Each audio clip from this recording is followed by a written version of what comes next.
សូមជូនរឿងគ្រូនិងសិស្សមានរឿងមួយដំណាលថាមានភិក្ខុមួយអង្គគង់នៅវត្តមានកូនសិស្សតែម្នាក់ឈ្មោះអាភ្លូនខឹលណាស់គ្រូល្ងងណាស់ឆោតច្រើនគ្មានឧបាសកឧបាសិកាណារាប់អានយកចង្ហាន់ស្លាបារីទៅប្រគេនឬនិមន្តលោកនោះមកឆាន់ផ្ទះដល់ម្ដងឡើយ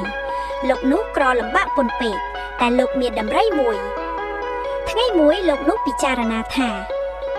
សប្តាហ៍ថ្ងៃនេះគ្មានឧបាសកឧបាសិកាគេប្រគល់វត្ថុអ្វីឆាន់សោះបើដូច្នោះគួរអញទិញវត្ថុផ្សេងយកមកទុកឆាន់កុំឲ្យលំបាកគិតដូច្នោះហើយក៏ប្រាប់កូនសិស្សថាអាភ្លូនឯងចាប់ដំរីមកហើយឯងទៅផ្សារនឹងអញរកទិញវត្ថុផ្សេងយកមកទុកឆាន់កូនសិស្សទៅចាប់ដំរីបានមកគ្រូនិងសិស្សក៏ឡើងជិះដំរីទៅផ្សារលុះទៅដល់គ្រូប្រាប់កូនសិស្សថាឯងទិញវត្ថុអ្វីដែលទុកបានយូរមិនខូចអាភ្លូនជាសិស្សក៏ទិញអំបិលមួយចិញ្អុងច្រកការរុងស្រេចគ្រូឃើញសួរថាហេតុដូចម្ដេចក៏ឯងទិញតែអំបិលមិនទិញត្រីឆ្អាត្រីងៀតខំកូនសិស្សទូលថាអំបិលទុកបានយូរមិនចេះខូចបានជាខ្ញុំព្រះករុណាទិញគ្រូឆោតល្ងងណាស់ក៏ស្ងៀមគ្រូឡើងបរដំរីមកវិញសិស្សរែកអំបិលដើរពីក្រោយដល់ពាក់កណ្ដាលផ្លូវគ្រូមើលទៅសិស្សឮសូរដងរែកដូចជាស្រួលក៏សួរថាអាភ្លូនអញមើលទៅឯងរែកអំបិលដូចជាស្រួលឬយ៉ាងណាសិស្សទូលថាព្រះករុណាស្រួលណាស់ហើយស្រាលថងលោកគ្រូប្រាប់សិស្សថាឯងជាដំរីអញរែកអំបិលដើរក្រោយលោកគ្រូថាហើយចុះពីលើដំរីមកសិស្សក៏ឡើងជិះដំរីទៅលោកគ្រូប្រាប់ថាឯងបរដំរីទៅចាំអញម្លប់ឈើមុខសិស្សបរដំរីទៅដល់ម្លប់ឈើក៏មិនឈប់ចាំគ្រូបររហូតដល់វត្តលោកគ្រូរែកអំបិលដើរតាមក្រោយដោយអំបិលនោះធ្ងន់ណាស់លោកគ្រូរែកឈប់បែរមើលទៅសិស្សមិនឃើញក៏គិតថាចាំក្រោយសឹមនាំយកសិស្សមកយកហើយយកអំបិលទៅលាក់ក្នុងព្រៃមុននឹងលាក់លោកគិតថាទីនេះបើប្រសិនជាមានគេដើរមកចំរកឃើញគេនឹងយកអំបិលនេះអស់មិនខានគួរតែរកទីណាដែលកំបាំងភ្នែកអ្នកទាំងពួងគឺមានតែក្នុងទឹកទើបគេមើលមិនឃើញហើយក៏យកអំបិលទាំងពីរការុងទៅលាក់ទុកក្នុងទឹកហើយដើរទៅលុះដល់សួរសិស្សថាហេតុដូចម្ដេចក៏ឯងមិនចាំអញសិស្សទូលថាខ្ញុំព្រះករុណាបរដំរីមកព្រមចាំលោកគ្រូដែរតែដំរីមិនព្រមចាំសោះអង្វរដូចម្ដេចក៏វាមិនព្រមវាប្រឹងដើរដល់វត្តទើបឈប់សិស្សសួរលោកគ្រូថាលោកគ្រូទុកអំបិលឯណាលោកគ្រូប្រាប់ថាអញលាក់ទុកនៅទីឯណោះអញកាច់ដើមឈូកដកជាសម្គាល់ព្រឹកឡើងនាំកូនសិស្សទៅយកអំបិលវិញលុះដល់ប្រាប់សិស្សថាអញលាក់ទុកក្នុងត្រពាំងនេះសិស្សលន់មាត់ថាម៉ែអើយវារលាយអស់ហើយអាភ្លូនក៏ចុះទៅយកអំបិលលើការុងទាំងពីរឡើងរលាយអស់មិនសល់ចំណងដែលចងមាត់ការុងដាច់អស់ឃើញឯត្រីកញ្ជុះមួយនៅក្នុងការុងនោះសិស្សទូលលោកគ្រូថាមានត្រីកញ្ជុះមួយនៅក្នុងការុងវាស៊ីអំបិលអស់ទៅហើយយកត្រីនិងការុងប្រគេនលោកគ្រូមើលលោកគ្រូឃើញត្រីខឹងណាស់ក៏ទះកំភ្លៀងមុតដៃនឹងធ្ងន់ត្រីជាប់ពីត្រីចាប់ពើឈឺខ្លាំងពេកលោកគ្រូថា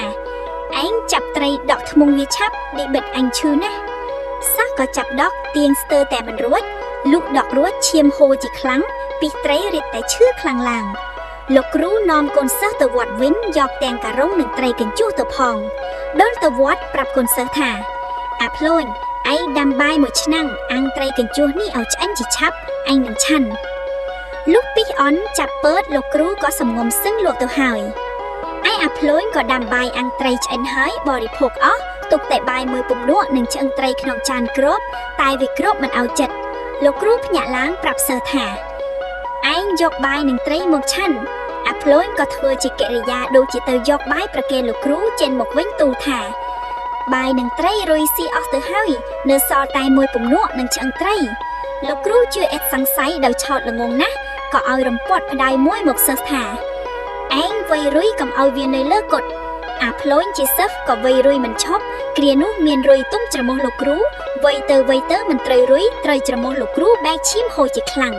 សិស្សភ័យណាស់រត់ទៅដល់ផ្ទះនិយាយប្រាប់ឪពុកម្ដាយតាមរឿងបន្តឪពុកម្ដាយប្រាប់កូនឲ្យមកវត្តវិញកូនប្រកែកមិនព្រមមកលោកគ្រូទៅតាមក៏មិនហ៊ានមកដោយខ្លាចគ្រូវៃថ្ងៃមួយលោកគ្រូតាំងពិធីសូត្រមន្តអាគមស្នេហ៍បន្ទន់ចិត្តសិលឲ្យមកវិញអាភ្លូនជាសិស្សក៏បានដឹងថាលោកគ្រូតាំងពិធីសូត្រមន្តអាគមស្នេហ៍ដូច្នោះក៏មកវត្តវិញដើម្បីឲ្យលោកគ្រូជឿថាស្នេហ៍ពូកែ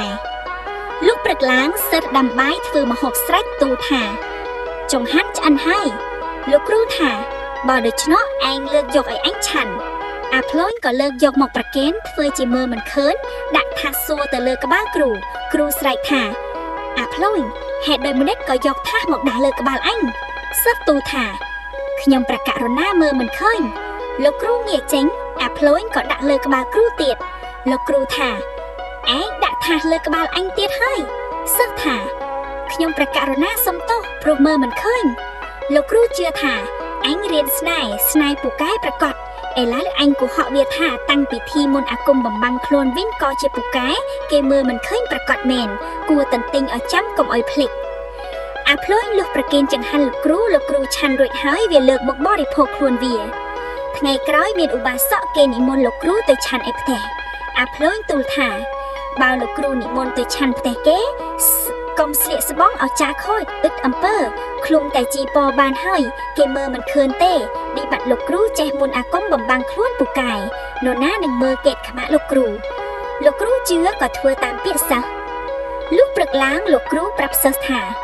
ឯងតាមអញទៅឆាន់ឯផ្ទះឧបាសករួចលោកឃ្លុំតែជីពមិនស្លៀកស្បង់ដោយគិតថាឃ្លុំតែជីពបានហើយព្រមមុនអាគមអញពូកែណាស់នរណានឹងមើលកេតខ្មាស់ឃើញរួចនាំកំសិស្សទៅលោកទៅដល់ឧបាសកនិមន្តឡើងលើផ្ទះហើយគេលើកចង្ហាន់មកដើម្បីប្រគេនលោកឆាន់ដោយលោកមិនបានស្លៀកស្បង់អង្គុយមិនស្រួលងាកឆ្វេងស្ដាំក៏លេចកេតខ្មាស់កណ្ដៅវាលឧបាសកឃើញដូច្នោះគេក៏នាំគ្នាសោយហូរលាន់លោកគ្រូពុំទាន់បានឆាន់ចង្ហាន់មានចិត្តខ្មាស់គេណាស់ក៏ចុះពីផ្ទះត្រឡប់មកវត្តវិញជេរបន្ទោសសិស្សថាឯងមិនឲ្យអញស្លៀកស្បង់ឥឡូវអញខ្មាស់គេណាស់អាភ្លើងទូលថាលោកគ្រូកុំខ្ញាល់នឹងខ្ញុំព្រះករុណារឿងនេះប្រហែលខុសត្រណំទេឬលោកគ្រូសួរថា